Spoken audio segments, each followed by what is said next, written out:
Baik. Bismillahirrahmanirrahim. Assalamualaikum warahmatullahi wabarakatuh.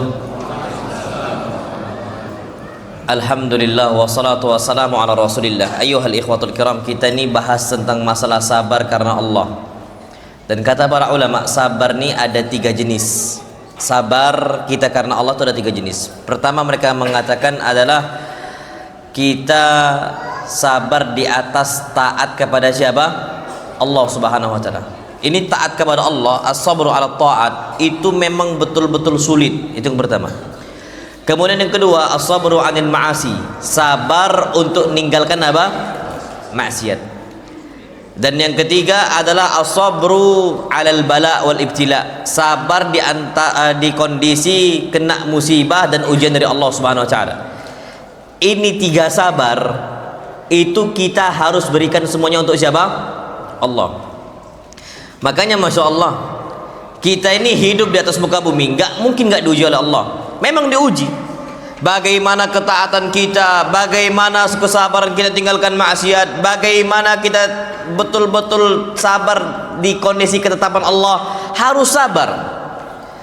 Allah subhanahu wa ta'ala berfirman dalam Al-Quran Al-Karim, ahasiban nasu ayyutraku ayyakulu amanna, apakah manusia akan mengira mereka dibiarkan untuk mengatakan amanna, kami beriman, wahum la yuftanun, dalam kondisi mereka nggak dikasih apa? Ujian. Ujian itu sudah ada, sabar nggak kita? Loh, yang namanya manusia ini kata Allah subhanahu wa ta'ala, kami telah ciptakan manusia ala kabat fi kabat, dalam kondisi kesulitan-kesulitan. Dari manusia lahir dalam kondisi bayinya itu udah kena ujian. Ujian apa itu? Anak kecil baru lahir diuji sama Allah dengan apa? Dicubit sama siapa? Syaitan. Illa wa ta'anahu syaitan. Bayi dari kecil, dari awal lahir keluar dari perut ibunya dicubit sama syaitan. Makanya bayi itu setiap lahiran nangis gak dia? Nangis. Kecuali Isa alaihi salam, enggak, dia nangis. Semua bayi, Masya Allah, kecuali bayi-bayi yang Allah khususkan. Kenapa? Dia itu dihasadkan sama iblis, sama syaitan, benci sama Bani Adam. Itu sudah diuji. Ketika dia hidup tumbuh besar, ada banyak ujian-ujian. Nah, di sini bisa nggak kita lewati 3 macam ujian tadi, 3 macam sabar tadi? Bisa nggak kita bertahan? Ana ambil contoh, manusia yang paling betul-betul sabar itu para nabi. Contohlah mereka. Makanya Masya Allah disebutkan dalam sebuah hadis Nabi kita Muhammad SAW bersabda, asyaddun nasi balaan al-anbiya, manusia yang paling berat cobaannya siapa? Nabi. Antum tidak usah ngeluh, karena ujian kita tuh nggak ada apa-apa dibandingkan ujian Nabi kita Muhammad SAW. Ujian Nabi paling berat. Tsummal amsal fal amsal. Kemudian yang seperti mereka dan seperti mereka. Maksudnya orang-orang saleh. Semakin antum saleh, semakin antum berpegang teguh dengan agama, semakin betul-betul antum kokoh agamanya, kuat istiqamahnya, semakin itu antum akan diuji oleh Allah Subhanahu wa taala. Apakah dia sabar ataukah dia kufur? Anda ambil contoh. Nabi kita Muhammad SAW itu orang yang paling sabar dalam ketaatannya. Jenis yang pertama, contohnya apa? Salat malam. Nabi SAW kata Aisyah, qama Rasulullah SAW minal laili hatta tawarramat qadamah. Nabi salat malam itu kakinya sampai apa? Bengkak. Antum sampai mungkin nggak kaki Nabi sampai bengkak karena berdiri lama? Mungkin nggak? Wallahi mungkin, sangat mungkin. Antum tegak lama-lama itu nanti biasanya ada kondisi kesemutan kaki itu kalau nggak bergerak. Nah, ini dia ngumpul semuanya. Kita ini kesemutan aja nggak pernah. Kesemutan kan, apalagi kayak mau apa? Bengkak. Kita mengatakan, oh apakah mungkin kaki bengkak? Mungkin. Dan sahabat yang itu cuma Aisyah, Abu Hurairah lihat, sahabat-sahabat Nabi lihat. Kenapa? Wajar, ini kondisi sholat malam Nabi ini jauh di atas kita. Ana ambil contoh, Masya Allah, Hudzaifah radhiyallahu ta'ala anhu itu pernah sholat malam bersama Nabi kita SAW. Nisa Nabi sabar betul. Ketika itu Hudzaifah mengatakan, kumtu an yamini Rasulillah SAW dzata lailatin, aku pernah sholat bersama Nabi SAW di sebelah kanan beliau di sebuah malam. Ketika sholat, Masya Allah, faftataha al-Baqarah, di rakaat yang pertama beliau habis baca Al-Fatihah, beliau baca apa? Al-Baqarah. Hampirlah sampai ayat yang ke-100. Fakultu yarka' biha. Mudah-mudahan Nabi di ayat yang ke-100 Nabi apa? Ruku. Famadha. Ternyata Nabi saking sabarnya lanjut lagi sampai ayat yang ke-200. Apa kata Hudzaifah? Yarka' biha. Ini kemungkinan Nabi akan ruku di ayat yang ke-200. Famadha. Nabi lanjut apa? Sholat lagi. Pak, sabar betul. Antum kalau sholat tarawih nanti imamnya alif lam mim, mundur antum. Cari apa? Masjid yang cuman apa? Juz amma. Ini Nabi SAW sampai ayat ke-200 satu rakaat. Ternyata di ayat yang ke-200 lanjut lagi, Masya Allah, lanjut terus sampai terakhir ayat Al-Baqarah, yarka' biha. Kata Hudzaifah, ini kelihatannya Nabi bakal ruku satu rakaat surat apa? Al-Baqarah. Tsumma iftataha an-nisa. Kemudian beliau lanjut surat An-Nisa. Jadi dikelang, langsung apa? Loncat. Ali Imran diloncatin. Langsung ke surat An-Nisa sampai selesai. Ketika mau selesai surat An-Nisa, apa kata Hudzaifah? Yarka' biha. Ini mudah-mudahan Nabi ruku ketika akhir An-Nisa selesai. Ternyata lanjut lagi, diulangi surat Ali Imran sampai selesai. Total berapa juz? Al-Baqarah, Ali Imran, An-Nisa berapa juz? 5 juz. Satu rakaat. Wajar nggak bengkak? Wajar. Sholat malam Nabi berapa rakaat? 11. Itu satu rakaat. Dan sholat malam Nabi itu gini, Pak. Sholat malam Nabi itu awalnya khafifah itu ringan. Belum mulai dengan rakaatain khafifatain, 2 rakaat ringan. Jadi dimulai dulu yang ringan. Nah, itu tuh ringannya. Gimana yang apa? Beratnya 11 rakaat. Bayangin antum. Wajar nggak bengkak kaki Nabi? Wajar. Kenapa Nabi bisa bersabar seperti itu? Kenapa Nabi bisa seperti itu? Karena memang sabar. Kondisi mengharapkan pahala dari siapa? Allah Subhanahu wa taala. Betul-betul Nabi berusaha. Ini Hudzaifah ngabarin ke kawan-kawan yang lain, sholat malam itu Nabi itu lama betul. Ibn Mas'ud penasaran. Akhirnya Ibn Mas'ud pun sholat samping Nabi kita Muhammad sallallahu alaihi wasallam. Ketika sholat, ternyata faqama wa atal al-qiyam. Nabi tegak dan tegaknya lama betul, Masya Allah. Hatta hamamtu bi amrin su', kata beliau, sampai saya menginginkan sesuatu hal yang enggak baik. Penasaran murid-murid Ibn Mas'ud ini. Wa ma hamamta bihi ya Ibn Mas'ud? Wahai Ibn Mas'ud, apa yang engkau inginkan ketika itu? Perkara apa yang engkau inginkan?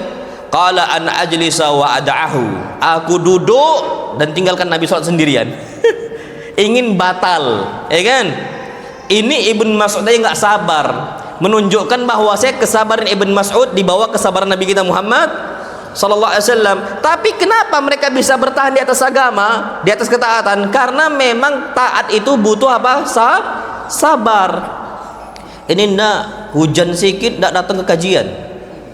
Mantel ada, payung ada. Alasannya apa? Hujan. Ustadznya itu, anda dengar salah satu ikhwah kemarin cerita, Masya Allah, semalam pengajar bahasa Arab, hujan-hujanan dari Singkut ke sini datang. Antum tidak malu? Kalau anak malu betul itu sama ustadz. Ustadznya semangat, antumnya tak semangat. Ini tadi yang anak katakan kemarin, mentalnya itu mental kerupuk seblak. Bukan lagi mental tempe, tapi mental kerupuk apa? Seblak. Langsung loyo. Nggak taat kepada Allah Subhanahu wa taala, nggak berusaha di jalan Allah Subhanahu wa taala. Ketaatan ibu-ibu.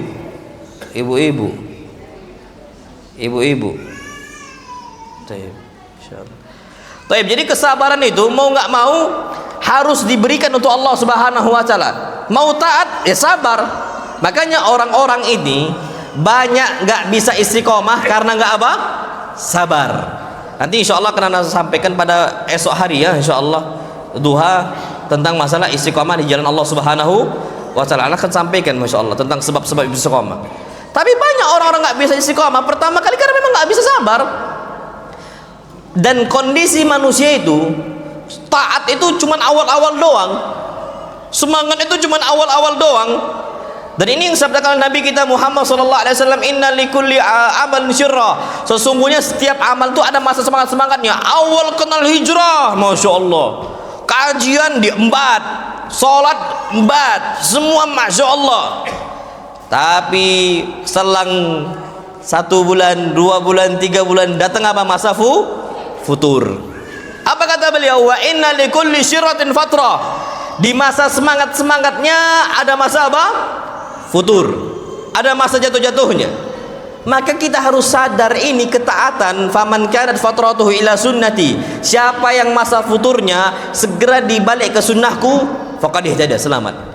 Wa man kanat illa ghairi dzalika faqad halak. Tapi kalau enggak segera dibawa kepada sunnahku, biasanya dia binasa. Orang dulu pernah taat tiba-tiba melenceng, itu cobaannya lebih berat. Antum mau tahu? Makhluk yang paling kufur di atas muka bumi siapa? Makhluk iblis. Ana mau nanya sama antum, iblis ini dulunya taat atau kufur? Taat. Siapa kawannya? Malaikat. Pak, jin itu tempatnya nggak di surga. Yang di surga itu tempatnya cuma apa? Malaikat. Sebelum ada Adam, jin itu udah ada.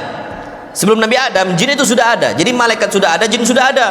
Tidak ada satupun jin di surga kecuali siapa? Iblis. Karena dia taat kepada Allah Subhanahu wa taala, disandingkan sama malaikat. Makanya ambillah contoh yang Allah perintahkan apa? Allah firmankan, wa idz qulna lil malaikati isjudu. Ketika kami katakan untuk para malaikat, usjudu, sujudlah. Pertanyaannya, perintah sujud ini untuk jin atau malaikat? Malaikat. Apa kata Allah? Fasajadu, semuanya sujud illa iblis. Kecuali siapa? Iblis. Iblis ini malaikat atau jin? Malaikat atau jin? Jin. Di surah Al-Kahfi apa kata Allah? Kana minal jin. Dia ini termasuk bangsa jin. Fafasaqa an amri rabbi. Ternyata dia berbuat kefasikan terhadap perintah Allah, nggak mau taat kepada Allah Subhanahu wa taala. Apa yang terjadi? Ternyata dulu dia pernah taat jauh lebih beringas. Beringas iblis itu. Na'udzubillah, zalim betul. Dulunya apa? Taat. Orang Pak, kapan pernah taat melenceng? Ini ngeri sekali. Makanya sebagian kita mengatakan mending jadi mantan preman dibandingkan mantan ustad. Belum tahu itu kan? Beringas Pak. Kadang-kadang na'udzubillah berat cobaan itu. Iblis seperti itu. Nah, kalau seandainya ada ikhwah-ikhwah dulu pernah taat, jangan dilepas. Bahaya, harus sabar. Ana pernah ngisi di salah satu kota. Waktu itu masa pandemi. Cuman awal-awal sudah boleh kajian gitu. Ana ngisi kajian di sana, ada salah satu ikhwah, jenggotnya Masya Allah Pak, jambang, berjenggot, lebat Masya Allah, zen, masih muda ini. Tahun depannya lagi Ana balik ke kota itu, ngisi kajian lagi. Ana tanya, Afwan, Ana mana ikhwah kita yang dulu jenggotnya tebal dan sebagainya? Oh, itu nak nampak lagi tuh Ustaz. Oh, kemana dia? Antum mau cari di masjid nggak akan jumpa sama dia, nggak akan ketengok. Loh, terus di mana? Antum cari dia itu di klub malam, insya Allah dapat antum. Dibilang gitu. Loh, masa iya? Iya Ustaz, minumannya udah minum apa? Minum khamr dia itu, main wanita. Jenggotnya nggak ada lagi. Dulu kajian, bayangin antum. Orang kapan dulu udah pernah ngaji, dia jauh, bahaya. Kalau nggak cepet apa? Kalau nggak cepet kembali kepada Allah SWT. Makanya Allah firmankan, falamma zaghu. Ketika manusia memilih untuk menyimpang, azaghallahu qulubahum. Allah jadikan hati mereka tambah jauh menyimpang. Berarti mau nggak mau butuh apa? Sabar, istiqomah kita. Dan ini bagaimana contoh antum nanti kepada Nabi kita Muhammad SAW dan para sahabatnya, nanti akan ada perinci. Kemudian yang kedua, as-sabru 'anil ma'asi. Sabar dari apa? Untuk meninggalkan maksiat. Ini butuh kesabaran juga. Contohnya, Nabi siapa yang diuji dengan wanita? Yusuf. Yusuf nih Pak, ganteng betul. Yusuf tuh ganteng betul. Tapi lebih ganteng Yusuf atau Nabi kita Muhammad? Lebih ganteng Nabi Yusuf atau lebih ganteng Nabi Muhammad SAW? Nabi Muhammad SAW. Nabi Yusuf, apa kata Nabi? Laqad u'tiya syatral husn. Setengah keindahan dunia itu dimiliki oleh siapa? Yusuf. Kalau Nabi semuanya, semua dunia keindahan seisinya, Pak, Masya Allah, kita akan lebih senang melihat wajah Nabi. Makanya zaman dahulu mereka itu healingnya lihat Nabi SAW, lihat wajah Nabi kita SAW. Bahkan kal qamari yatala'la, seperti bulan yang apa? Yatala'la, indah sekali wajah Nabi kita Muhammad SAW, enak dipandang. Nah, Nabi Yusuf juga sama. Tapi lucu, Pak, Masya Allah, ada sebagian ikhwah kita ini orang awam lah, nanti anak kita namakan Yusuf biar apa? Biar ganteng. Pak, jangan kayak gitu. Kalau ganteng dan tak ganteng itu mutlak dari siapa? Allah. Kalau bapaknya hitam, ibunya hitam, anaknya Yusuf tetap hitam. Nggak bisa namanya Yusuf, bisa jadi, mungkin bisa putih, bisa seperti Usamah bin Zaid sama siapa? Zaid ibn Harithah. Zaid ibn Harithah ini, Pak, putih dia, rambutnya lurus. Usamah bin Zaid hitam keling, rambutnya apa? Keribu. Usamah bin Zaid beda, tapi itu jarang sekali. Nah, jadi antum jangan sampai istilahnya, aduh, udah dikasih nama Yusuf kok masih kayak gini. Ya jangan. Kalau akhlaknya seperti akhlak Yusuf boleh, karena memang ciptaan makhluk ini, ciptaan tubuh kita itu mutlak dari siapa? Allah. Kita nggak ada sangkut pautnya, nggak bisa. Yang sayangnya itu ya gitu-gitu aja anak kita bukan dipanggil Yusuf, Ucup, Cup, sini Cup. Anak pondok tuh sering itu, Pak, Yusuf dipanggil Ucup, Muhammad dipanggil Mehmet, ya kan? Mamat, kalau kami Mehmet. Muhammad, Mehmet, Met, sini Met. Itu udah jadi Hudzaifah. Hudzaifah bagus-bagus, Hudzaifah dipanggil apa? Depang. Nggak tahu, setiap nama Hudzaifah dipanggil Depang, nggak tahu kenapa. Di pondok itu Muhammad, Rahmat itu Met semua. Abdullah Bedul.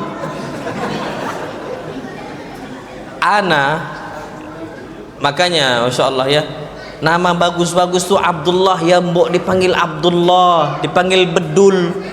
Nama yang paling dicintai oleh Allah itu kan dua, ahabbul asma ilallah, Abdullah wa Abdurrahman. Nama yang paling dicintai oleh Allah itu dua, Abdullah sama apa?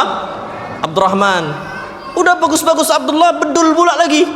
Ini masyarakat kita tuh suka nyingkat-nyingkat, aneh-aneh aja, panggil sempurna namanya dan sebagainya. Taib. Nabi Yusuf, ujiannya meninggalkan maksiat itu berat sekali, Pak. Kalau kita diuji sebagaimana Nabi Yusuf diuji, Pak, bisa jadi wal'iyadzubillah la qaddarallahu lana, mungkin kita akan kalah sama syahwat kita. Antum tahu siapa yang goda Yusuf? Siapa namanya? Zulaikha. Zulaikha ini Masya Allah, cantiknya luar biasa, kedudukannya tinggi. Orang, Pak, kalau kedudukannya tinggi, dia bisa bayar orang untuk nggak berbicara. Ada uang apa namanya, tutup mulut. Makanya orang-orang yang digoda oleh wanita, kata Nabi SAW, yang mana wanita ini zatu jamalin wa mansibin, dia adalah cantiknya Masya Allah, yang kedua memiliki kedudukan tinggi. Ini akan dinaungi oleh Allah Subhanahu wa Ta'ala ketika dia mengatakan inni akhafullah, saya takut kepada siapa? Allah. Kenapa dinaungin, Pak? Kalau dia mau berzina ini sama orang-orang yang cantik dan dia orang yang memiliki kedudukan yang tinggi, mungkin nggak akan, istilahnya nggak akan kesebar berita itu perzinaan, karena dia udah mulai apa? Setiap yang bicara, kamu jangan bicara, saya kasih duit, diam kamu, diam, bisa disogok orang. Nah, ini terjadi sama Zulaikha. Zulaikha tuh goda Nabi Yusuf alaihi salam. Yusuf yang betul-betul ganteng, Masya Allah. Apa yang terjadi? Wa ghallaqatil abwab. Ghallaqa sama aghlaqa itu beda. Aghlaqa nutup, ghallaqa memastikan nutup, nggak bisa dibuka lagi. Ghallaqa namanya, dipastikan bahwa saya udah paten tertutup. Wa ghallaqatil abwab, dipastikan ditutup sama Zulaikha. Wa qalat hai jalak, wah Yusuf, sini engkau, ngajak apa berzina. Yusuf ketika itu kan diangkat jadi apa? Anak kan? Ini ibunya. Kalau kita ngira, aduh saya ini cuman budak, harusnya patuhlah sama apa? Sama ya ini ibu angkat dan sebagainya. Oh enggak, sama Yusuf apa? Ma'adallah. Saya berlindung kepada siapa? Allah. Innahu rabbi ahsana mathwaya. Ada Allah, Rabb saya, ahsana mathwaya, yang telah memberikan saya tempat tinggal yang nyaman. Karena sebelum di istana, Nabi Yusuf tinggal di mana? Di sebuah apa? Sumur. Diceburkan, dimasukkan oleh saudara-saudara ke dalam apa? Sumur. Ahsana mathwaya. Dulu saya ini bukan siapa-siapa. Dulu saya tinggal di sumur. Allah yang memberikan nikmat. Saya nggak mau bermaksiat kepada Allah SWT. Lari Nabi Yusuf. Siapa yang narik? Zulaikha. Sampai apa? Bajunya robek. Bayangkan sampai seperti itu perjuangan Nabi Yusuf untuk menghindari fitnah apa wanita. Harus sabar betul. Betul-betul harus sabar. Memang kita nih mau nak mau harus sabar kondisi itu. Nah, bisa nggak kita sabar sebagaimana sabar Nabi Yusuf? Bahkan Pak, Masya Allah, Nabi Yusuf lebih senang untuk dipenjara dibandingkan kena fitnah wanita. Apa kata Nabi Yusuf? Rabbi sijnu ahabbu ilai. Ya Allah, saya lebih suka untuk dipenjara ya Allah, karena merasa fitnah maksiat itu berat bagi Nabi Yusuf alaihi salam. Malu untuk bermaksiat kepada siapa? Allah SWT. Rabbi sijnu ahabbu ilai. Ya Allah, saya lebih senang untuk apa? Dipenjara. Antum kalau gitu di chat sama akhwat, assalamualaikum akhi, apakah antum katakan ya Allah saya lebih enak di penjara ya Allah? Nah, Nabi Yusuf dari awal memang nggak mau maksiat kepada Allah. Besar kesabarannya, besar Pak, Masya Allah. Dan ini memang harus kita ngerti kondisi itu. Kemudian yang ketiga, as-sabru 'alal bala. Sabar di atas musibah. Antum mau cari musibah manusia yang paling berat gak akan antum jumpai kecuali musibah Nabi kita Muhammad sallallahu alaihi wasallam. Nabi punya berapa anak tadi disebutkan? Ada berapa? 7. Ada Al-Qasim, ada Ibrahim, ada Abdullah, ada Zainab, Ruqayyah, Ummu Kulthum sama Fatimah. Ini semua mereka meninggal ketika Nabi masih apa? Hidup. Terbayang nggak sama tuh? Satu anak kita meninggal dan kita lihat jenazah anak kita, nggak akan siap Pak kita. Berat bagi kita. Ini Nabi punya 7 anak, semuanya meninggal kecuali siapa? Fatimah. Kebayang nggak antum? Dari kecil Nabi SAW sabar.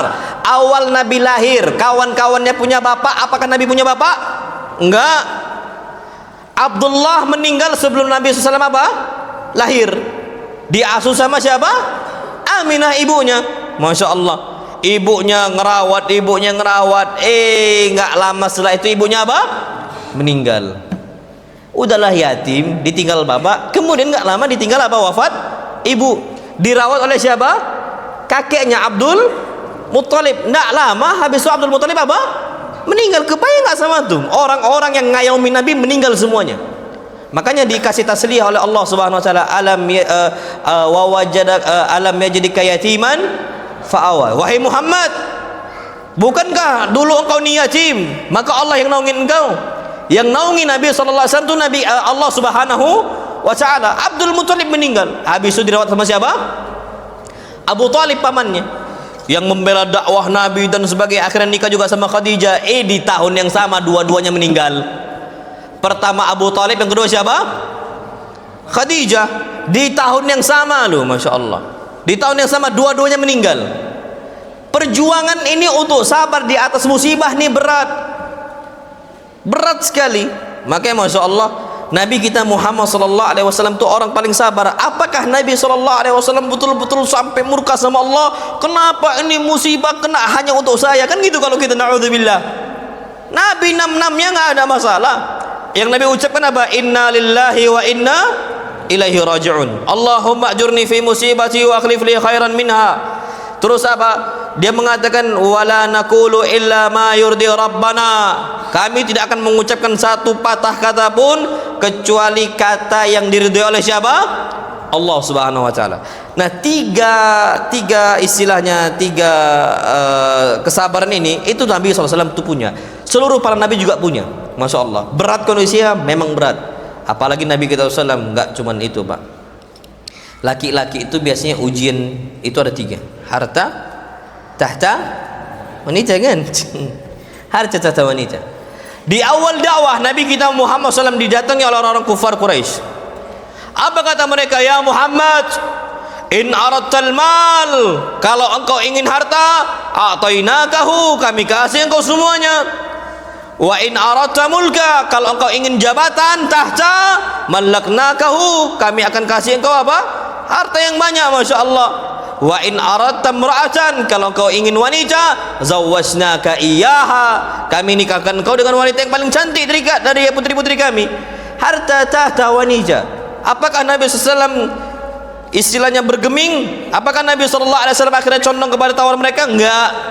Apa kata Nabi SAW? La wada'u syamsa ala yamini wal qamara ala shimali. Kalau seandainya mereka letakkan matahari di tangan saya, bulan di tangan kiri saya, aku nggak akan tinggalkan dakwah di jalan Allah Subhanahu wa ta'ala. Ini baru Pak Dai.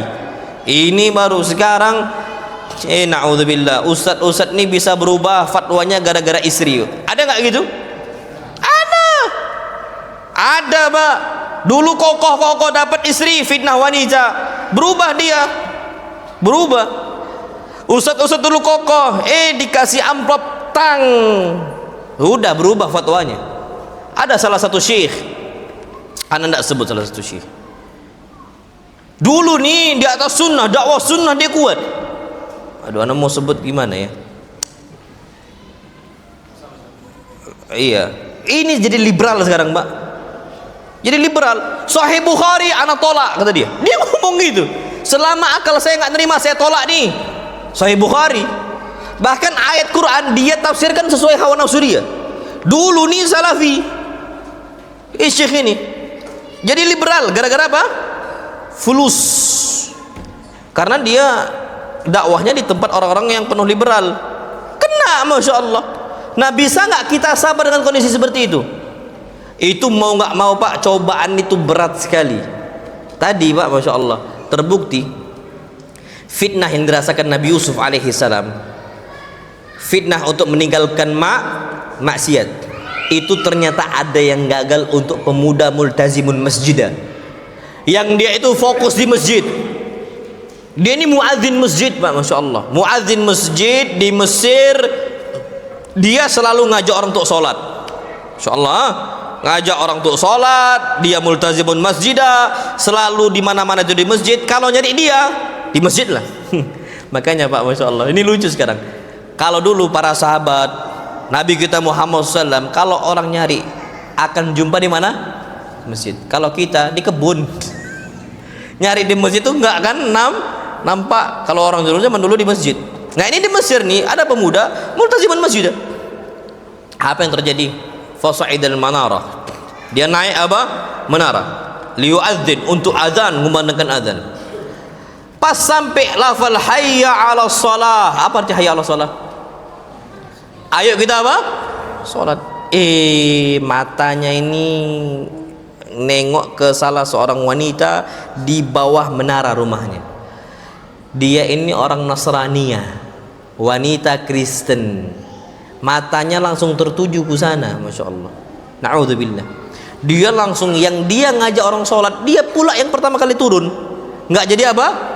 Azan, nggak disempurnakan azannya. Gara-gara perempuan. Turun dia ke bawah, diketok pintunya. Pas diketok, dibuka sama ini wanita. Apa kata dia? Ma hajatuka ilai? Apa hajat engkau ke sini? Kenapa engkau datang?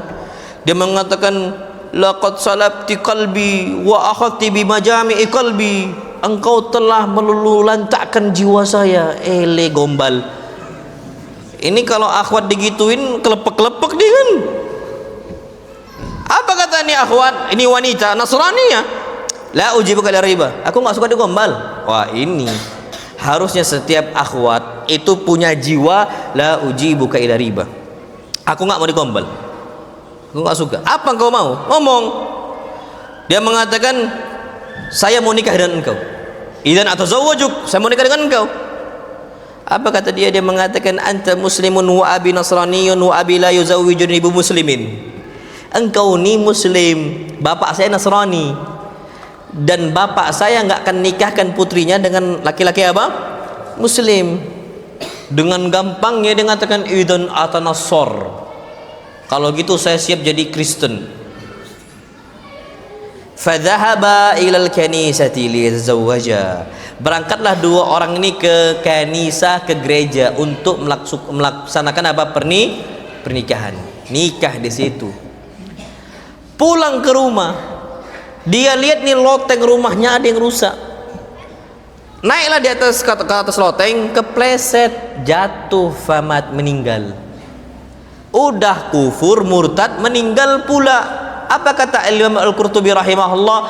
Bawakan satu ayat Al-Quran Karim, khasirat dunya wal akhirah. Dia ini rugi dunia, rugi apa? Akhirat. Rugi dunia belum dia apa-apain ya akhwat. Ini wanita Nasrani yang belum dia apa-apain. Yang kedua, wal akhirah. Rugi apa akhi? Akhirat. Khalidina fiha abada. Selama-lamanya dalam api neraka. Abadan. Orang kafir itu selama-lamanya. Karena nggak sabar untuk meninggalkan apa? Maksiat. Jadi fitnah ini besar sekali, na'udzubillah. Bisa nggak kita bersabar? Nah, kemudian kata para ulama, mereka mengatakan bahwasanya sabar dalam melakukan ketaatan dan meninggalkan maksiat itu lebih tinggi derajatnya dibandingkan sabar dalam menghadapi musibah. Kan tadi ada 3 jenis. Sabar melaksanakan ketaatan, ini yang paling besar. Yang kedua meninggalkan maksiat. Yang ketiga apa? Sabar di atas apa? Ujian. Apa kata para ulama? Contoh, masya Allah. Nabi Nuh sabar menghadapi kaumnya. Nabi Ibrahim sabar menghadapi kaumnya. Nabi Musa sabar menghadapi kaumnya. Nabi Isa sabar menghadapi kaumnya. Itu pahalanya jauh lebih besar dibandingkan kesabaran Nabi Ayub menghadapi cobaan sakit. Kenapa? Nabi Musa, Nabi Isa, Nabi Nuh, Nabi Muhammad SAW, mereka ini sabar di atas ketaatan. Ketaatan apa? Dakwah. Dakwah ini capek. Tidak ada main-main dakwah nih. Butuh apa? Butuh fisik yang berat, butuh kondisi yang betul-betul masya Allah. Al-Quran ini berat, Pak. Maka Allah firmankan, inna sanulqi alaika qaulan tsaqila, wahai Muhammad, kami akan berikan kepada engkau qaulan tsaqila, ucapan yang berat.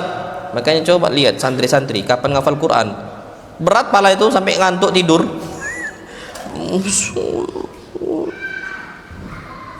Kenapa tuh ngantuk? Ustaz, inna sanulqi alaika qaulan tsaqila, kami akan berikan kepada engkau ucapan yang apa? Berat. Wallahi berat, Pak. Nah, mereka ini sabar untuk berdakwah.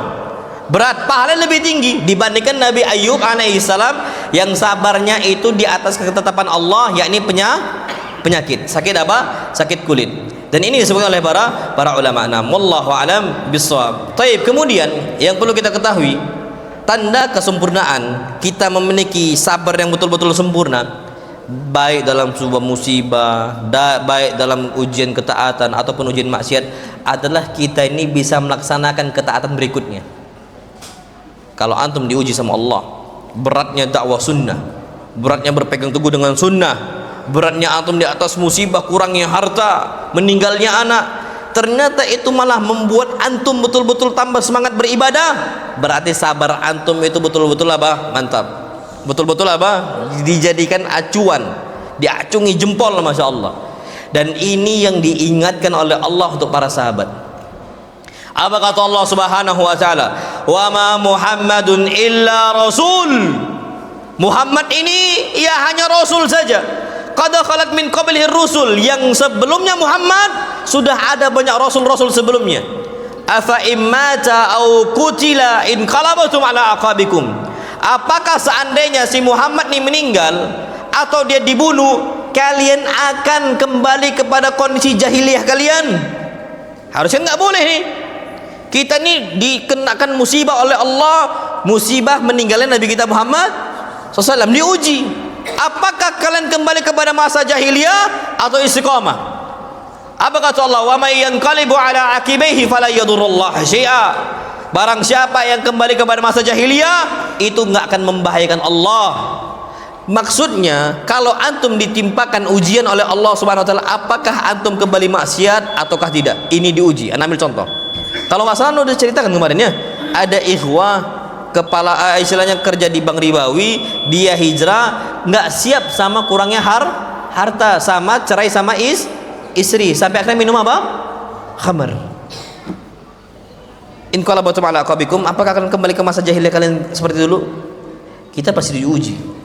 Orang ketika nggak kuat untuk berpegang teguh dengan sunnah, apakah kembali ke tradisi dia yang lama ataukah tidak? Itu akan diuji oleh Allah Subhanahu wa taala. Baik, ada kita lanjutkan madalan. Fadhil.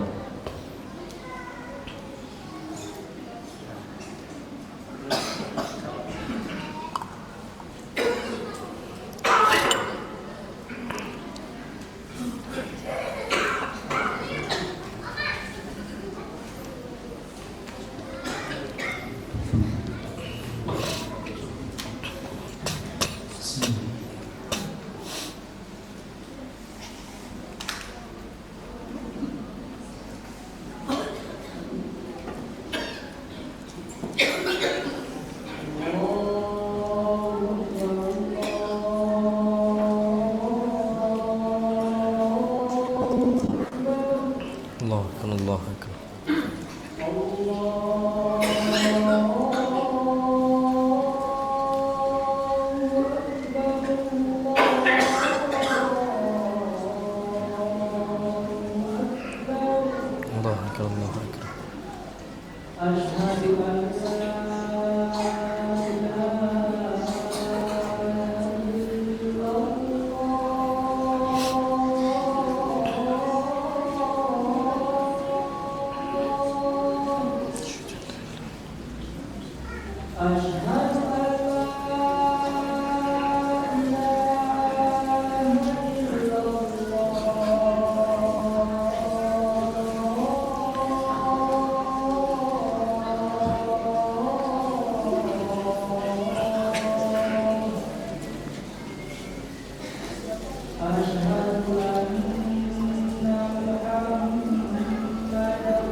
Jazakallah khair.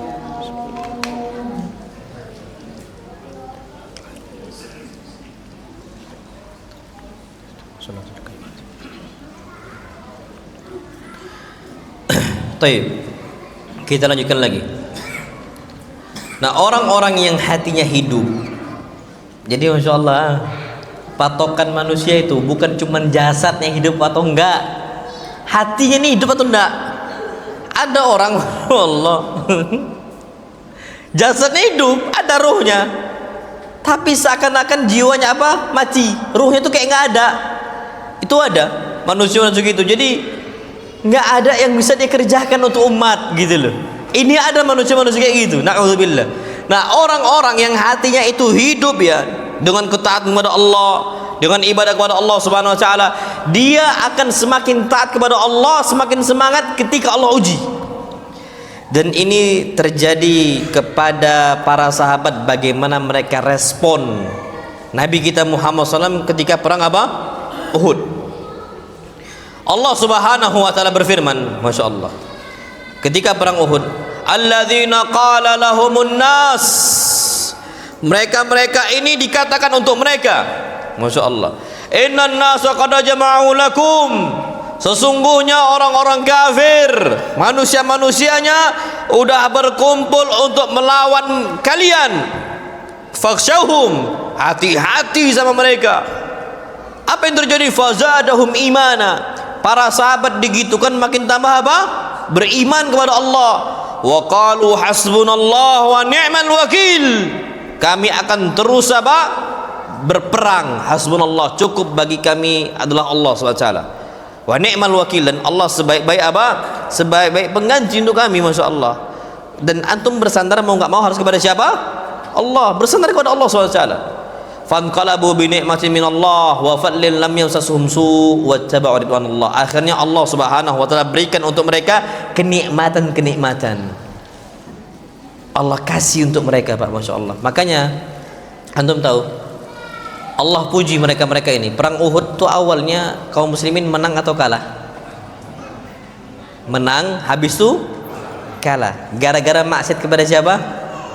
Rasul. Ini masalah ini. Kemenangan umat Islam itu nggak dihitung dari nominal jumlah mereka. Percuma banyak tapi tukang maksiat, kalah, lemah, Allah nggak akan tolong. Karena mau nggak mau orang kaum muslimin ini menang, sebabnya pertolongan dari siapa? Allah. Allah berfirman, kam min fi'atin qalilatin ghalabat fi'atan katsiratan biidznillah. Betapa banyak kelompok yang sedikit bisa mengalahkan kelompok yang apa? Besar, biidznillah. Sebabnya izin dari siapa? Allah. Sekarang ini kan umat Islam ini banyak, bahkan umat terbanyak kedua setelah umat Nasrani, jumlahnya banyak. Di mana-mana ditindas. Dulu Filistin kena, sekarang alhamdulillah gencatan senjata, Allah tolong. Suriah kena, alhamdulillah sekarang Allah tolong dengan presiden yang baru. Kemudian apa? Burma kena, Myanmar kena, India kena, Cina kena. La haula wala quwwata illa billah. Kena. Kenapa mereka dihinakan pada jumlahnya banyak? Ya karena memang iman itu apa? Lemah, suka maksiat kepada siapa? Allah. Perang Badar menang, jumlahnya perang Badar itu cuma 300 yang ikut dari kalangan kaum muslimin. Lawan berapa orang? 900 bahkan sampai 1000. Kalau 900 saja berarti satu sahabat harus bunuh berapa orang kafir? 3. Lah kalau sahabat ini meninggal, dilimpahkan ke kawannya. Berat gak itu? Berat. Ternyata menang karena taat kepada siapa? Allah. Nah ini Pak, ketika perang Uhud awalnya menang, ternyata kalah gara-gara orang-orang yang di atas Jabal Rumat, yang pemanah ini, gunung pemanah. Jadi zaman dulu itu sudah ada sistem sniper. Jadi dia di atas bagian apa? Pemanah. Itu sudah ada sistem perang itu. Kalau kita ini sekarang macam apa? Snipernya sudah ada di atas. Mereka ini ketika lihat kondisi kaum muslimin menang, Masya Allah, banyak ghanimah. Yang di atas tidak sabar ini, akhirnya bermaksiat kepada siapa? Rasul. Turun mereka. Khalid bin Walid cerdas, Pak, panglima perang nih ya. Ketika lihat turun ke bawah, sudah nggak ada penjagaan, muter Khalid bin Walid radhiyallahu anhu. Udah kaum muslimin dikepit dari depan sama apa? Belakang, terjepit sudah, nggak bisa ngapa-ngapain. Itulah yang membuat kaum muslimin apa? Kalah perang Uhud. Tapi yang lebih ajib, Masya Allah, Nabi SAW tidak ridho. Itu di ketika itu perang apa? Sujarasuhu wa qusirat rubaiyatuhu.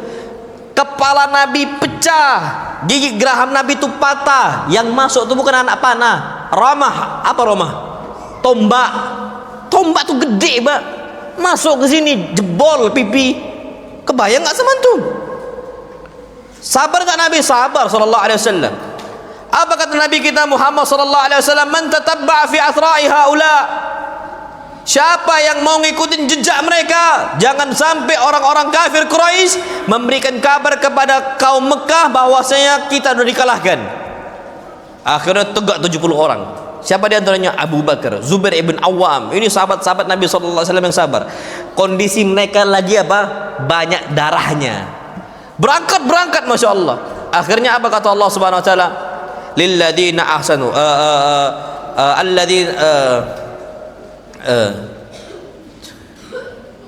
sebentar.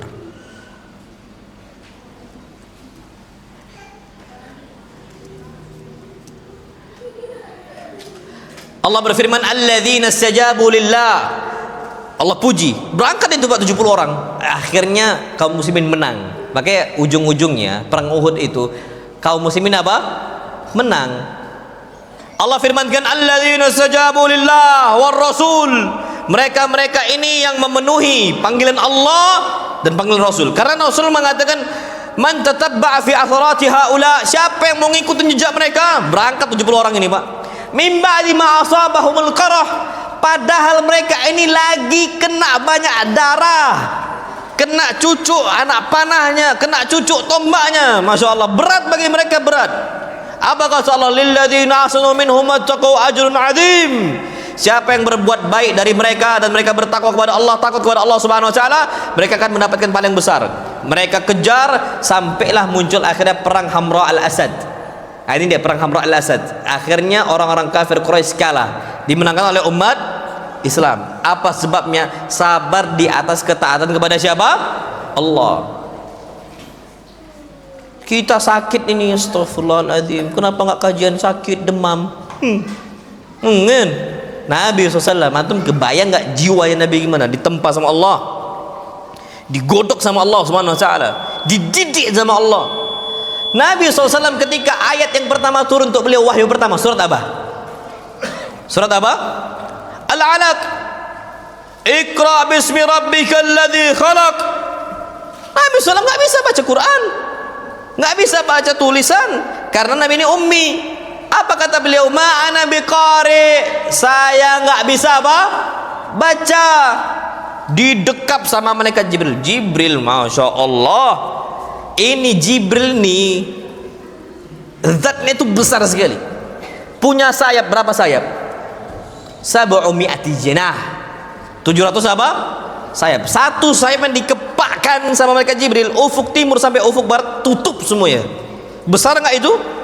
Besar. Dekap Nabi kita SAW, wajar nggak Nabi meriang sakit? Wajar. Sesak napas, wajar meriang sakit. Pulang Nabi kita SAW, apalagi lihat makhluk baru yang Nabi nggak pernah apa? Lihat makhluk gaib kan? Nabi nggak pernah jumpa. Tiba-tiba dijumpakan sama Allah dengan kondisi seperti itu, bahkan didekap. Sakitlah Nabi SAW meriang. Pulang ke Khadijah, apa kata Nabi kita SAW untuk Khadijah? Zammiluni, wahai Khadijah, selimuti saya, Masya Allah. Karena Nabi SAW merasa sakit nih, kondisi nggak nyaman tubuhnya, meriang, keluar keringat apa? Dingin. Akhirnya diselimuti sama Khadijah. Pak, Masya Allah, lagi istirahat, ini meriang betulan. Ayat setelahnya turun apa? Ya ayyuhal mudaththir, wahai orang berselimut, kum, bangun kau, fandir dakwah. Lagi sakit disuruh dakwah. Antum nggak kajian gara-gara apa? Sakit. Beda nggak tipikal Nabi sama kita? Oh beda, Pak, wallahi beda. Nabi lagi sakit, antum kebayang nggak sama Nabi kita Muhammad SAW? Makanya ana sering sampaikan, antum bersyukurlah. La yashkurullah man la yashkurun nas. Nggak akan bisa orang bersyukur kepada Allah kalau dia nggak bisa bersyukur kepada siapa? Manusia. Terima kasih antum sama Nabi kita Muhammad SAW. Lagi sakit, kum, bangun kau, fa'anzir dakwah. Nggak cukup sampai situ. Ayat setelahnya, ya ayyuhal muzammil qumil laila illa qalila. Nggak bisa alasan sakit, bangun tegak, hidupkan malam, semuanya illa qalila, kecuali apa? Sedikit saja.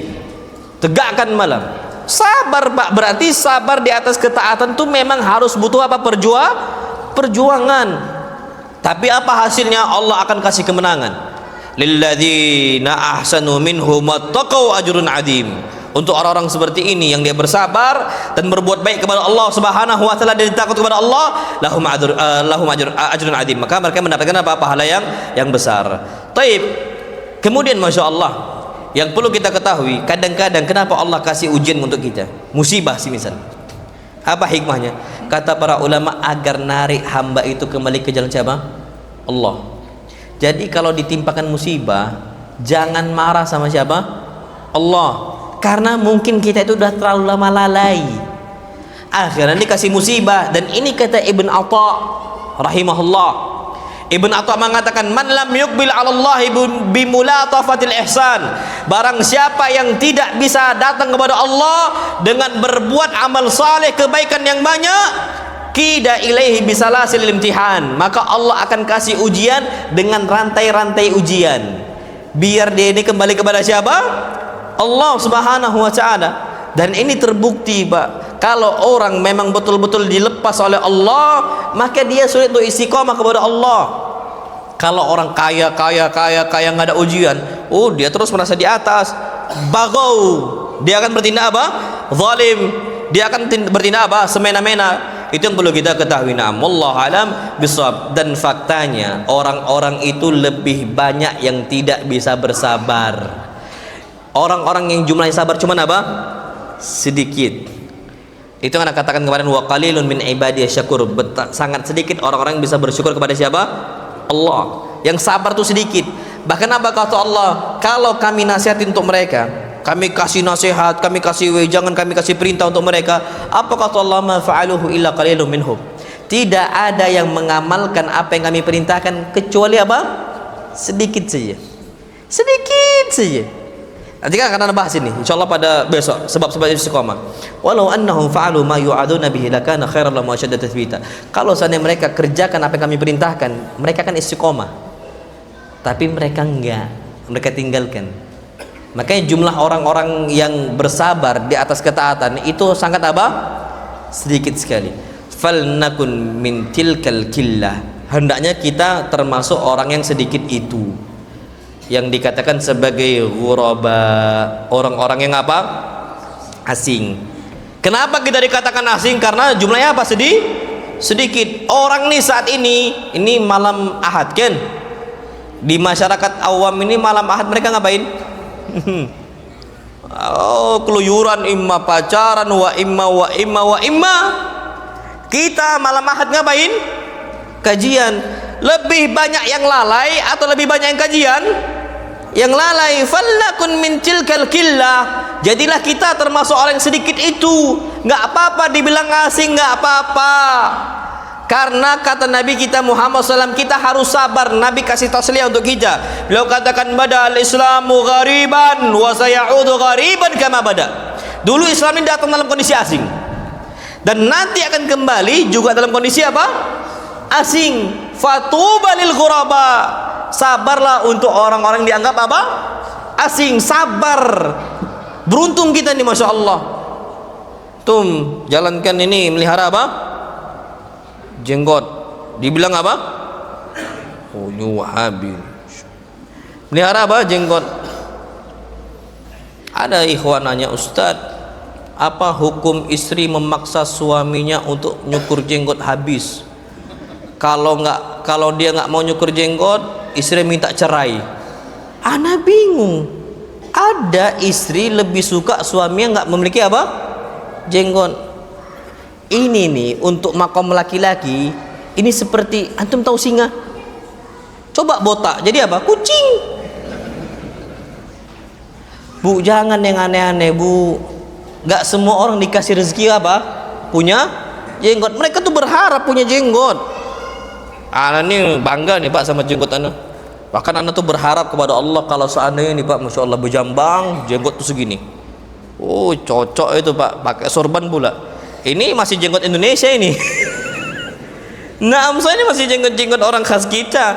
Ada yang jenggot masya Allah Pak, anak senang sekali. Dan istri anak memang senang.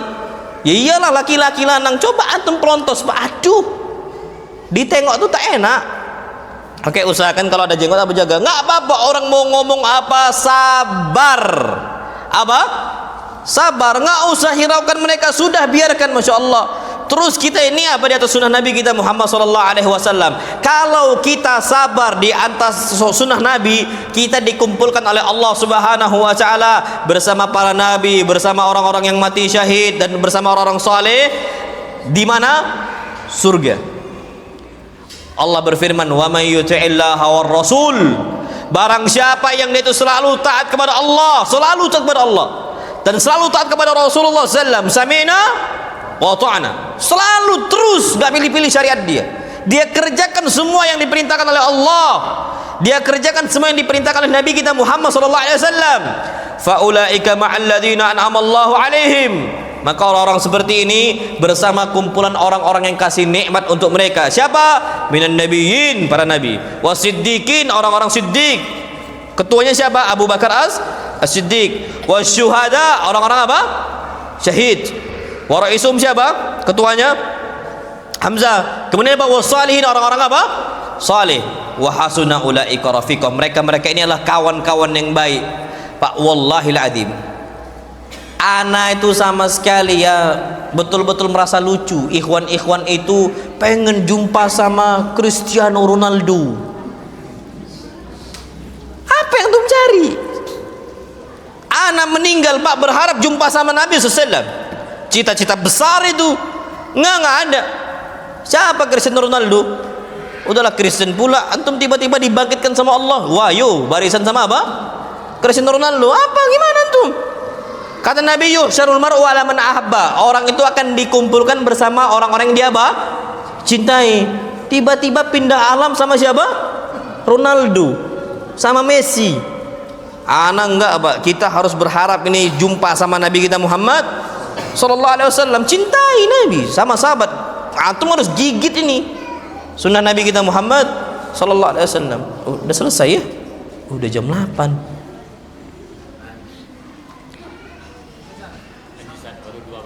Baru dua ya, naam, saya. Naam. Subhanakallah. Taib, jadi antum tuh harus sabar karena dikumpulkan bersama orang-orang para nabi. Wah, Pak, Masya Allah. Nggak usah jauh-jauh gini, Pak. Antum kedatangan Ustadz Kibar, semisal Ustadz siapa datang ke sini, apakah semua orang bisa masuk jumpa sama Ustadz itu? Bisa lama-lama? Enggak kan? Orang-orang khususnya paling panitia kan? Paling panitia. Cemburu nggak antum sama panitia? Adalah pasti cemburu, giro kan? Giro, apalagi kalau Ustadz yang datang Ustadz Syafiq semisal kan dikerumunin sama banyak orang kan? Yang bisa masuk ini cuma orang-orang apa tertentu kan gitu.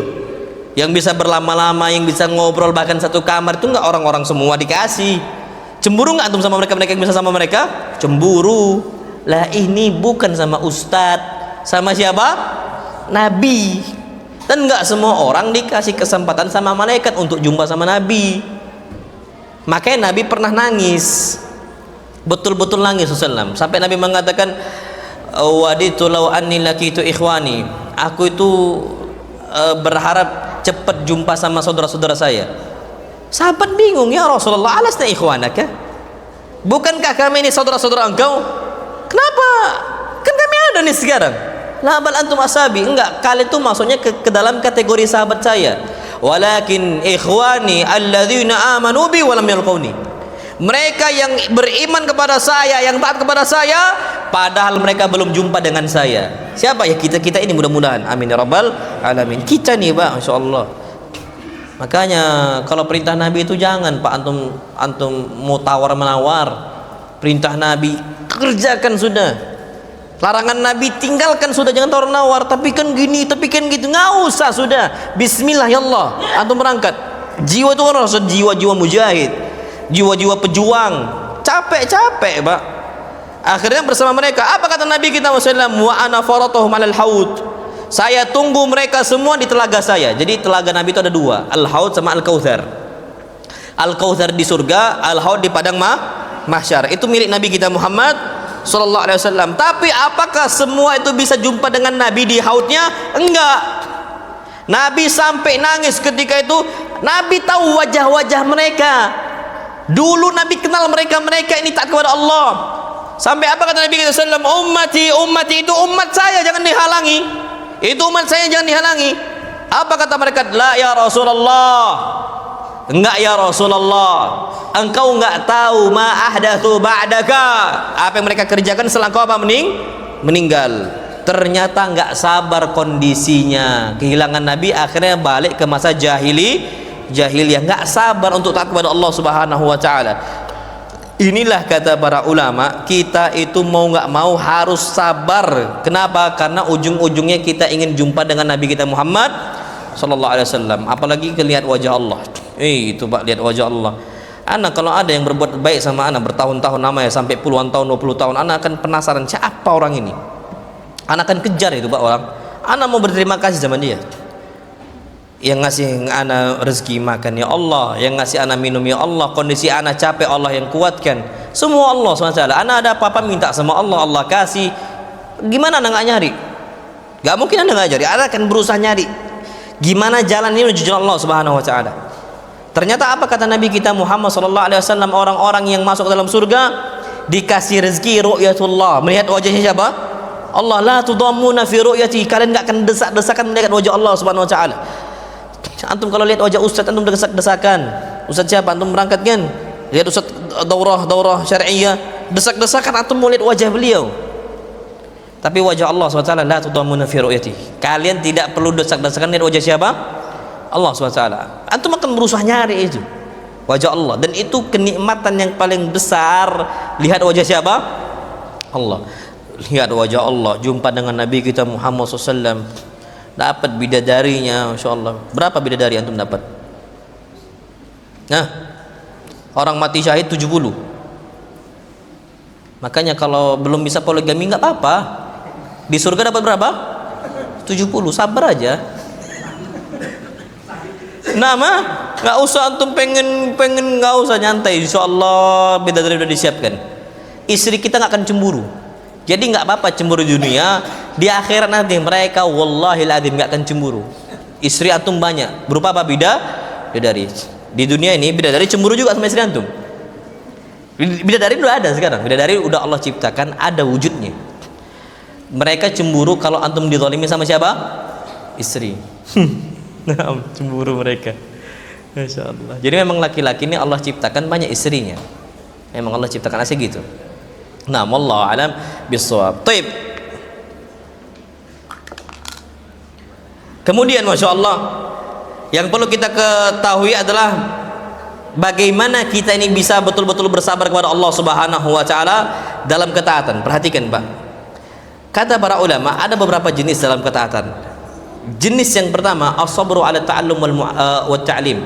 Sabar untuk belajar dan mengajarkan. Ini jenis kesabaran dalam ketaatan yang paling berat. Sabar belajar dan sabar mengajarkan ilmu. Makanya banyak yang gugur ketika belajar, apalagi belajar bahasa Arab. Insya Allah di mana-mana ini survei membuktikan sudah terjadi seleksi apa? Alam. Fulan mundur. Bahkan kemarin ada yang bilang, Ustaz, ada yang gugur sebelum berperang. Bahasa Arab belum dimulai tapi udah gugur. Gak apa-apa. Ini menunjukkan bahwasanya memang berat untuk belajar, nggak apa-apa, Masya Allah. Tapi kita istiqomah. Oke, kita nggak bisa bahasa Arab, tapi kita belajar tahsin, nggak apa-apa. Tapi sama-sama harus setiap hari apa? Belajar. Gigih, Pak. Kenapa? Karena kita ini mau nggak mau harus melawan kebodohan, harus lawan kejahilan.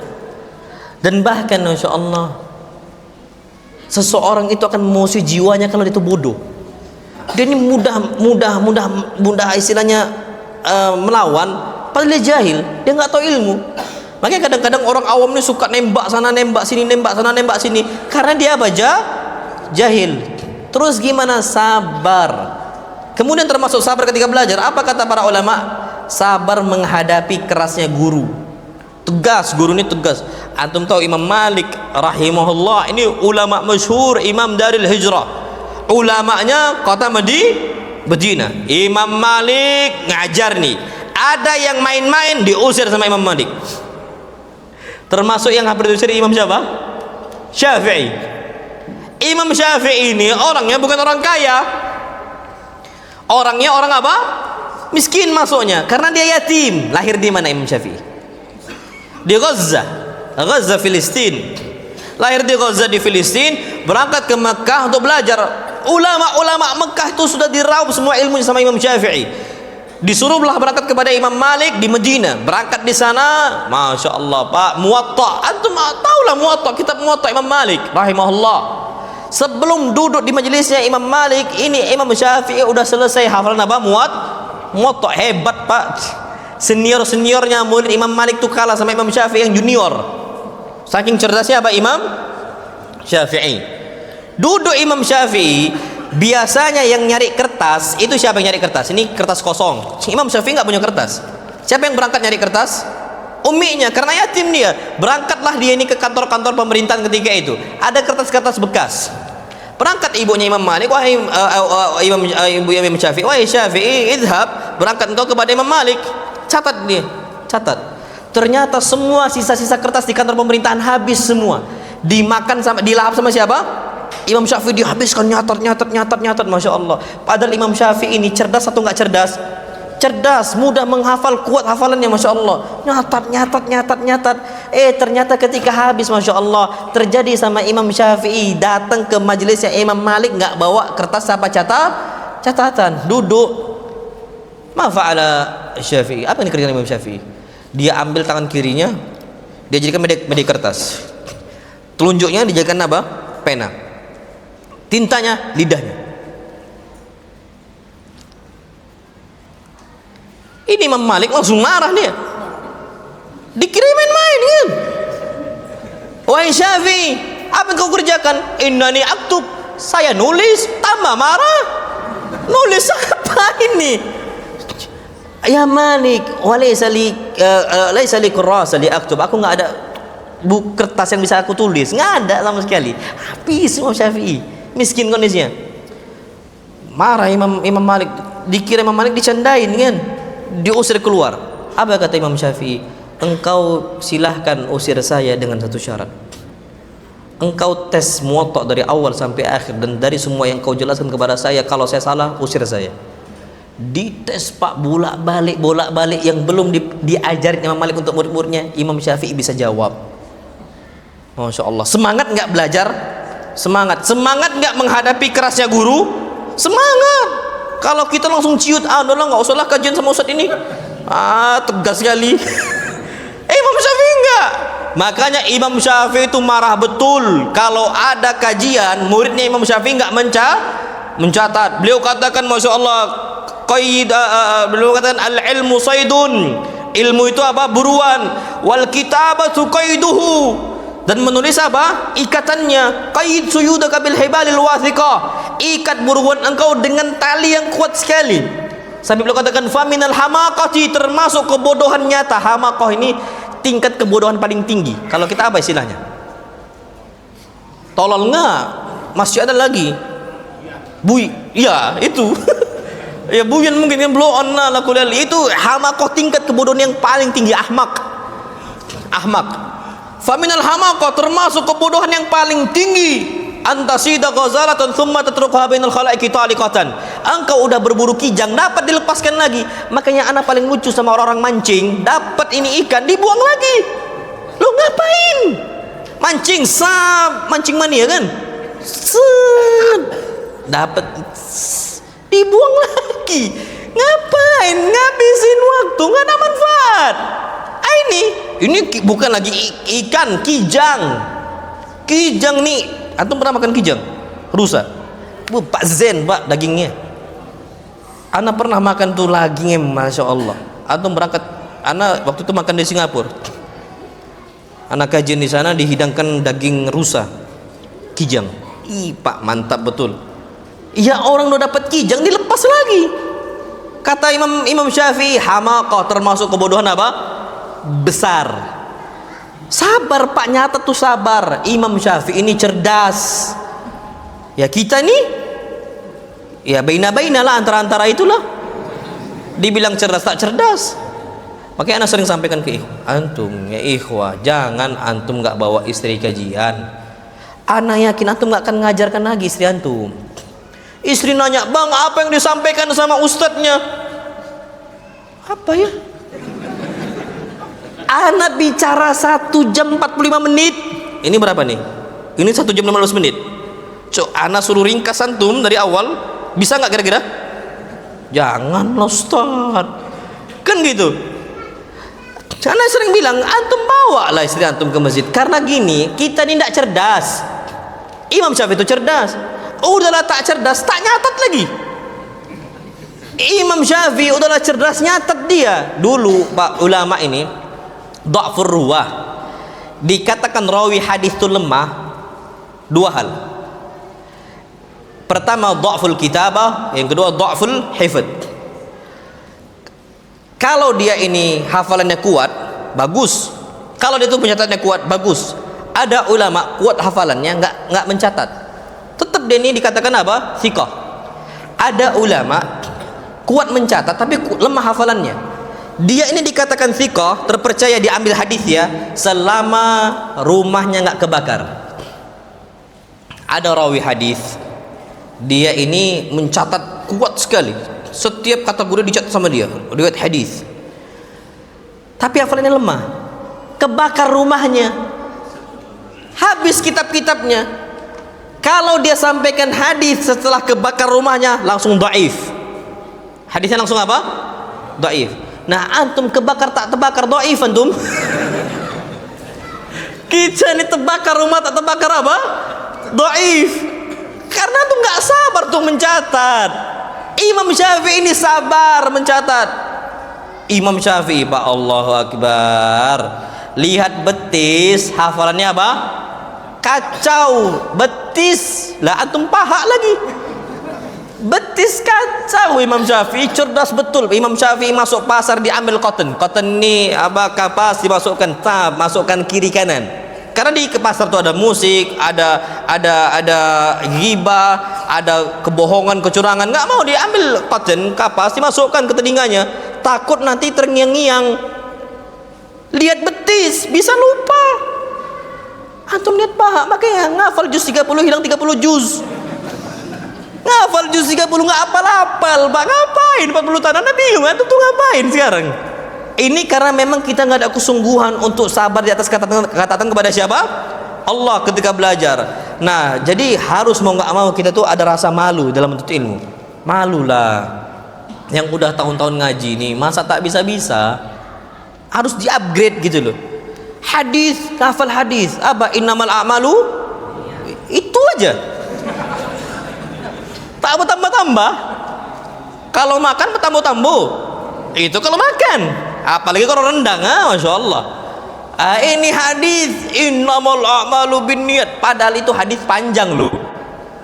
Bukan cuma innamal a'malu bin wa innamal likulli imri'in ma nawa wa man kanat hijratu ila Allah wa rasulihi fa hijratu ila Allah wa rasulihi wa man kanat hijratu ila dunya yusibuha aw imratin yankiya fa hijratu ila ma hajara ilai. Hadis itu kan panjang, yang kita hafal cuma innamal a'malu binniyat, cuma itu pula lagi. Nah, gimana kita mau bilang sabar? Gimana? Kemudian yang kedua, sampai jam berapa kita tadi? 9. Nah, Toibi, anda cepatkan aja lah sudah. Yang kedua, dalam belajar antum harus sabar untuk ngoreksi niat. Untuk apa antum belajar? Untuk dikatakan kiai, ustadz, gelar, ana ini S1, S2, S3. Pak, usahakan nggak usah lah. Kayak anak tuh sebenarnya nggak mau naruh gelar itu, nggak mau anak. Kayak sekarang sampai detik ini anak jarang naruh gelar, kecuali diminta. Kalau diminta ditaruh, kalau nggak, anak aslinya karena kadang-kadang ini legalitas. Anak kayak di Jakarta diminta legalitas agar nanti ditawarkan ke DKM. Oh, ini riwayat belajarnya tuh jelas. Mondok, habis itu apa kuliah jelas. Wa illa aslinya tidak mau, sudah tulis nama saja, ya sudah. Semisal Abdurrahman Amir sudah nggak perlu embel-embel SMA dan sebagainya. Isyad. Aslinya nggak mau, aslinya ya sudah gitu-gitu aja, sudah nggak perlu.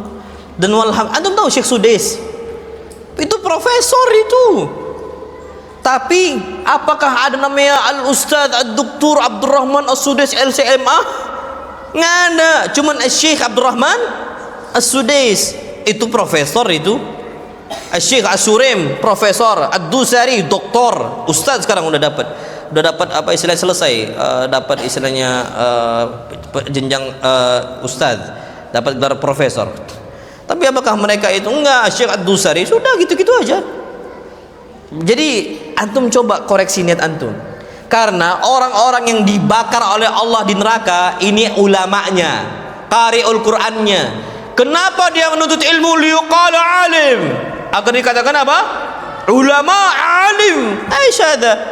Untuk apa kita? Enggak usah pengakuan manusia sudah. Allah yang akan memberikan kita kenikmatan, Allah akan mengangkat kalau niat kita lurus. Enggak usah, Pak, enggak usah. Tapi anak nggak mengharamkan, jangan sampai nggak boleh ustaz, nggak boleh, silakan karena memang ada kebutuhan. Tapi kalau anak pribadi, kalau nggak ada kebutuhan, nggak, jarang sekali anak pakai istilahnya, pakai gelar tuh jarang, Pak, jarang. Antum jarang jumpai, kecuali diminta ustaz ini untuk legalitas, fadhol pakai, antum nggak ada masalah. Tapi kalau ada ustaz yang pakai gelar yang anak nggak ngelarang, dan kita nggak boleh, ini ustaz ini nggak ikhlas, nggak boleh antum, Pak. Ikhlas ini mutlak, yang tahu cuma siapa? Allah. Jangan mudah nuduh orang, nggak boleh, jangan. Jadi kalau ada ustaz-ustaz semisal doktor, semisal apa gelar-gelarnya, nggak apa-apa, karena kadang-kadang ini kebutuhan untuk dakwah, karena legalitas seperti itu. Baik, kemudian yang berikutnya as-sabru ala wahsyatit tafarrud. Kalau mau fokus untuk belajar, sabar ketika sendiri di atas kebenaran. Nah ini dia, antum sendiri atas kebenaran itu sabar. Kata Ibn Mas'ud, al-jamaah ma wafaqal haqqa wa in kunta wahdak. Dikatakan ahlu sunnah wal jamaah, apa yang sesuai dengan kebenaran walaupun seorang diri ya.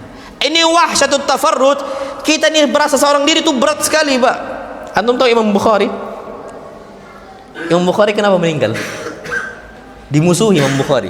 Antum nggak tahu cerita itu kan? Fitnah, Pak, memang fitnah. Jadi Imam Bukhari datang ke sebuah tempat namanya Naisabur sama Khurasan. Imam Bukhari dari Bukhara, terkenal dengan kecerdasannya, terkenal dengan masya Allah kelihayannya, hafalnya itu betul-betul ajib.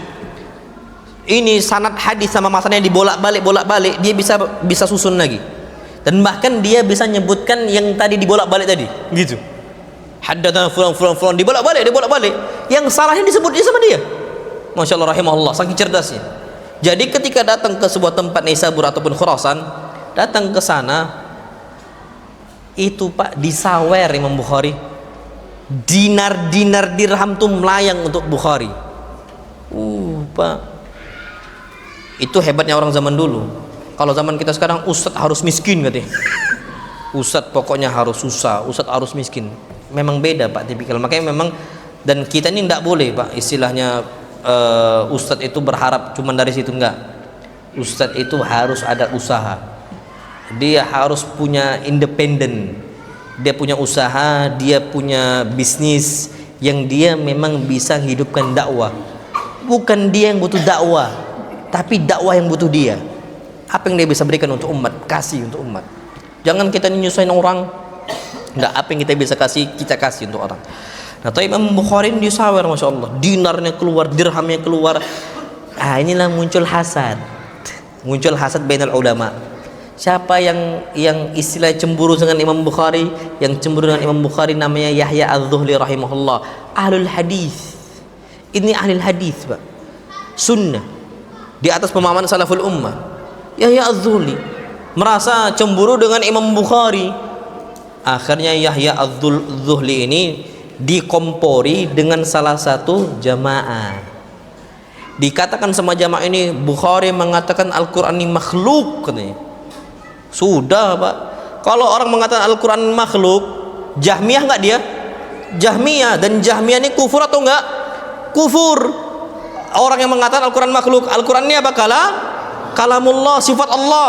Allah dikatakan makhluk, kufur. Allah katakan makhluk. Dihembuskan fitnah ini bahwa Syekh Bukhari mengatakan Al-Quran apa? Makhluk. Paling Imam Bukhari enggak sama sekali. Al-Quran kalamullah. Yahya Az-Zuhli kemakan dalam kondisi cemburu sama Imam Bukhari. Pak, berangkatlah Yahya Az-Zuhli ke pemerintahan sana, pemerintahan sini. Akhirnya nyuruh apa? Bukhari keluar, terpaksa terusir. Apa kata Imam Bukhari? Ini dia. Daqat biyal ardu bima rahubat. Luasnya bumi seakan-akan apa? Sempit. Faqbidni ilaika ghairu maftun. Ya Allah, wafatkan saya dalam kondisi enggak terfitnah membenci fulan wala allan. Ini hebat nih, Pak. Sendiri dia. Imam Muslim ini gurunya Yahya Az-Zuhli. Dia berguru sama Yahya Az-Zuhli, juga berguru sama Imam Bukhari. Dibawa hadis-hadis yang diambil dari Yahya Az-Zuhli, dia katakan, wahai Yahya, wahai guruku, ilmu engkau saya balikkan. Wa ana ma'al Bukhari. Saya bersama siapa? Bukhari. Saya berpihak sama Bukhari. Imam Muslim, Pak, Masya Allah. Dan sekarang yang tersohor nih Imam Bukhari sama Imam Muslim. Sabar, Pak. Wah, seti tafarrud sendirian sampai keluar tuh, sampai jalan sendirian, jalan kaki, Pak, sendirian. Nyampe di sebuah kampung, itulah nangis Imam Bukhari. Nggak ada, Pak, diusir sana, datang ke sebuah kampung, dikomporin lagi untuk diusir lagi, keluar lagi. Dulunya nikmat, tafarrud sendiri. Akhirnya bertawafaq bidni ilaika ghairu maftun, ya Allah, wafatkan saya tanpa terfitnah. Akhirnya meninggal 1 bulan setelah itu. Sampai sekarang hadisnya Yahya Az-Zuhli. Jadi Imam Bukhari tetap meriwayatkan hadis dari Yahya Az-Zuhli, tapi ditulis haddatsana Yahya, nggak disebutkan Yahya Az-Zuhli. Takutnya Yahya Az-Zuhli itu ngelarang, nggak membolehkan. Nah, akhirnya umat tidak mendapatkan hadis dari Nabi kita Muhammad sallallahu alaihi wasallam. Bukhari nggak mau itu, jadi disebutkan haddatsana Yahya. Yahya siapa? Disembunyikan, nggak disebutkan. Padahal ya maksudnya Yahya Az-Zuhli. Jadi diibhamkan. Nanti kalau dalam kitab Mustalahul Hadis atau Ulumul Hadis itu dipelajarkan. Jadi hadisnya rawi itu mubham, disembunyikan. Nggak tahu siapa itu. Padahal maksudnya Yahya Az-Zuhli. Kenapa disembunyikan? Takutnya nanti Yahya Az-Zuhli itu marah, hapus. Padahal itu hadisnya hadis yang sahih. Jadi seperti itu. Nah, jadi mau nggak mau kita tuh harus sabar ala wahsyatit tafarrud ketika sendirian di atas jalan sunnah Nabi kita Muhammad sallallahu alaihi wasallam. Nah, ini yang dapat saya sampaikan. Waktu kita udah 5 menit. Tak jawab ya? Sedikit lagi, nah, ambil minta waktu untuk sedikit aja.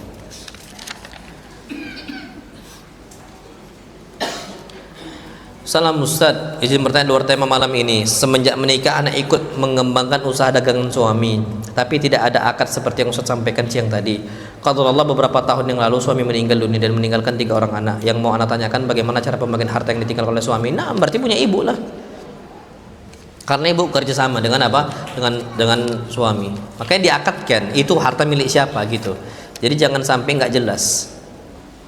Soalnya Ustaz, dalam hadis setiap anak dilahirkan menangis karena disentuh oleh syaitan. Namun secara medis jika anak dilahirkan tidak menangis dalam kondisi bahaya, ada kelainan atau terganggunya pernafasan. Bahkan anak bayi tersebut sampai dipukul oleh dokter asar bisa nangis. Bagaimana kita menyingkronkan definisi dari hal di atas? Naam, sahih. Orang bayi kapan tidak nangis berarti bahaya. Dia dicubit, antum kalau tidur cubitlah, sakit nggak antum? Nggak kan? Berarti dia nggak, ruhnya itu belum ada gitu, bahaya. Makanya butuh dipukul pun nggak sadar dia. Kalau bayi dipukul ada ruhnya, sadar nggak dia? Asli itu dicubit sama syaitan, tapi dia nggak sadar karena ruhnya tidak ada. Faham nggak maksud saudara sampai sini? Makanya dipukul. Ketika nangis dipukul, coba perhatikan, habis dipukul sadar langsung apa dia? Nangis. Nah gitu. Memang tetap dicubit sama syaitan. Tapi kenapa kalau yang dia itu dia nggak, istilahnya cuma diam ketika itu dia sakit? Karena dia rohnya belum ada di situ. Macam orang yang berada dalam sakaratul maut sampai dia apa? Dia apa? Iya, di setrum itu ruhnya itu mau keluar dari jasadnya seperti itu. Jadi belum ada kesadaran, sama kayak bayi juga nggak nangis. Kenapa? Karena belum ada kesadaran. Tapi kalau dia udah betul-betul sempurna, dia dicubit aslinya, tapi nggak nangis karena kondisinya lagi sakit. Nah, tapi kondisi yang normal aja, nggak dia itu nggak nangis, nah, itu nggak ada. Dia normal, tapi nggak nangis. Itu kecuali orang-orang yang disebutkan oleh Nabi kita Muhammad SAW. Siapa ceritanya? Nabi Isa alaihissalam, normal tapi nggak nangis. Nah, kalau dia nggak nangis, insya Allah nggak normal dia. Berarti ada yang harus di istilahnya dikerjakan, semisal dari pukul-pukul dan sebagainya. Wallahu alam. Afwan Ustaz, bagaimana menghadapi ujian sabar dalam menyampaikan kebenaran tauhid kepada orang tua yang masih melakukan kesyirikan atau tatayur. Orang tua langsung membantah dan emosi, apakah anak berdosa durhaka Ustaz? Nah, sampaikan dengan cara yang ma'ruf. Allah Subhanahu wa taala berfirman, wa in jahadaka ala an tusyrika bima laysa laka bihi ilmun fala tuti'huma wa sahibuhuma fid dunya ma'rufa. Kalau orang tua engkau hatta memaksa kita untuk berbuat syirik, jangan taati, tetap lurus saja, sampaikan dengan cara yang terbaik. Wa sahibuhuma fid dunya ma'rufa, jelaskan dengan cara yang terbaik. Kalau dia marah, wajar. Nabi Ibrahim menyampaikan tauhid kepada bapaknya Azar. Marah nggak Azar? Marah. La arjumannak, kata bapak Ibrahim, kata Azar, aku akan rajam engkau. Illam tantahi la arjumannak, kalau engkau nggak berhenti aku akan rajam engkau.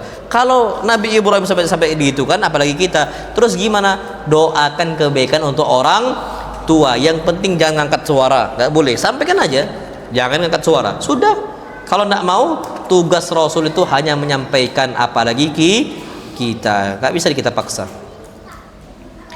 Apakah berdosa kita tidak mentaati peraturan pemerintah? Contohnya ketika kita berangkat ke masjid atau kajian mengendarai sepeda motor tidak pakai helm, bahkan melanggar lampu merah atau melawan arah, dosa lah, dosa. Makanya antum minjemkan anak motor, kasihlah helmnya. Nah, dosa.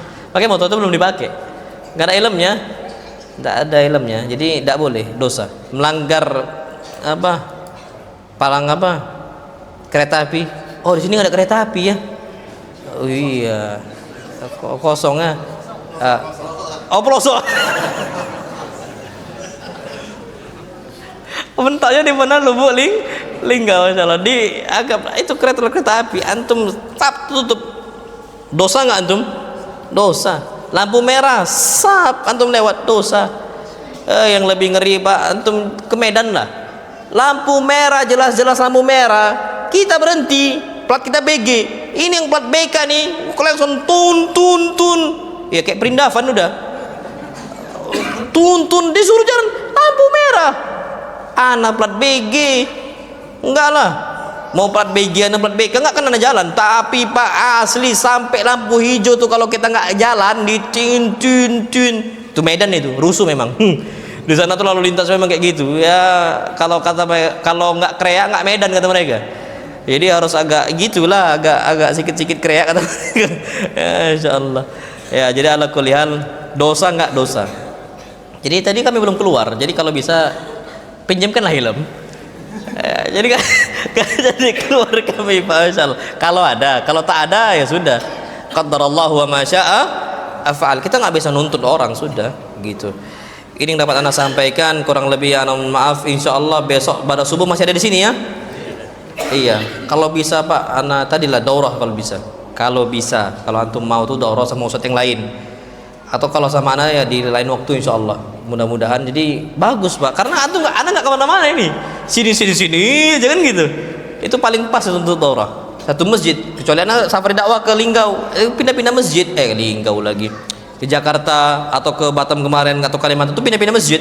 Kalau ini paling Masya Allah, ini tempat ini satu masjid aja bagus ini. Kalau memang betul-betul difokuskan untuk apa? Untuk nah, subuh masih di sini. Nah, terakhir baru di pondok apa? Iya Sunnah bin Bas insyaallah. Iya Sunnah bin Bas. Allah alam bisawab, kurang lebih maaf. Wassallallahu nabiyana Muhammad subhanakallahumma bihamdika asyhadu an la ilaha illa anta astaghfiruka wa atubu ilaik. Assalamualaikum warahmatullahi wabarakatuh.